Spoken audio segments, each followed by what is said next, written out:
Iniikutan ng pulisya ang pamayanan sa Santo Tomas, Batangas kung saan ginahasa at pinatay ang isang batang nangangaroling.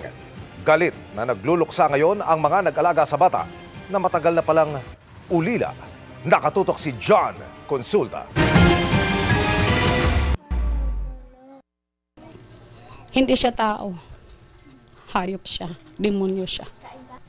Hindi talaga siya tao. Dahil kung tao siya, hindi niyang gawain ng ganyan tao. Wala nang mayayakap na Bella si Marivic Caspe ngayong Pasko. Ang 5 taong gulang na batang inalagaan nila magkakapitbahay mula nang maulila ito sa kanyang single parent na ina noong 9 na buwang gulang pa lang. Sabi niya sa akin, Mami, nasa tindahan ako. Mami kasi tawag niya sa akin. Bibili ako po to. Sabi ko, saan galing ang pera mo? Kay Papa Lo. Ayaw ko siya na nangangaruling. Pero gusto niya kasi may kasama naman siyang anang atin niya. Pero sabi ko, wag kasi baka kagatin ka ng aso, makagat ka ng aso. Sabi ko, ako na lang bibigay sa'yo. Pero higit pa sa kagat ng aso ang sinapit ni Bella ng mangaroling sa isang bahay sa kanilang lugar sa Santo Tomas, Batangas itong Biyernes.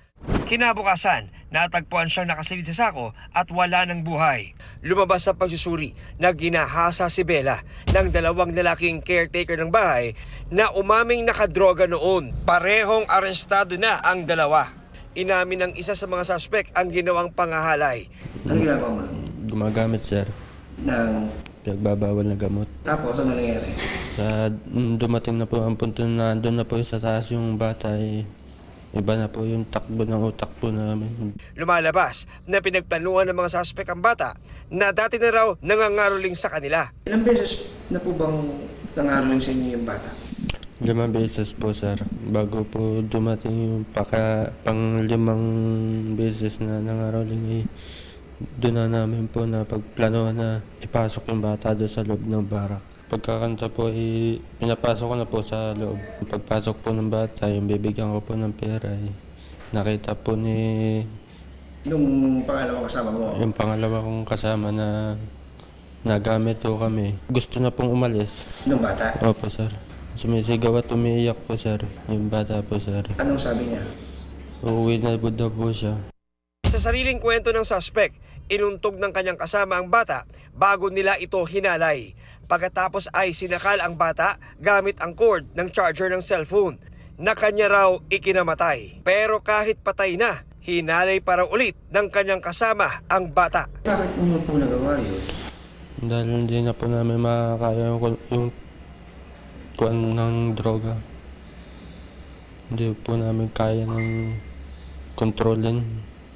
Kumbaga po kami wala na po kami sa sarili. Atin pong bibigyan ng instruction yung hepe ng Santo Tomas na lahat ng ebidensya ay kanilang masusing titignan, no? Para hindi na talaga makakawala itong mga suspects na ito. And of course, tinitignan pa natin, baka may mga witnesses pa tayong makuha. Mariin namang kinundina ng Santo Tomas City Hall ang brutal na ginawa sa bata at nagpaabot na ng tulong para sa pagpapalibing. Ang mga tauhan naman ng PNP PRO4A nag-ikot sa komunidad na pinangyarihan ng krimen para paalalahanan ang mga magulang kung paano mailalayo ang mga anak sa mga insidente ng pang-aabuso. Kalaro din po yun ng aking anak eh. Dito rin po, minsan po nandito rin po yung bata na yun dito sa bahay. Hindi na muna sila mangangaroling. Dito na lang sila sa bahay, bibigyan ko na lang sila ng pera. Hindi kaya pagkain, gano'n na lang. Bakit mo? Siyempre nakakatakot din yun. Maging alerto po sila at ingatan po nila ang kanilang mga anak. Huwag pong ipagkatiwala kahit kanino at lagi pong yung gabay ng mga magulang ang isa sa pinakamahalaga. Para sa GMA Integrated News, John Consulta, nakatutok 24 oras.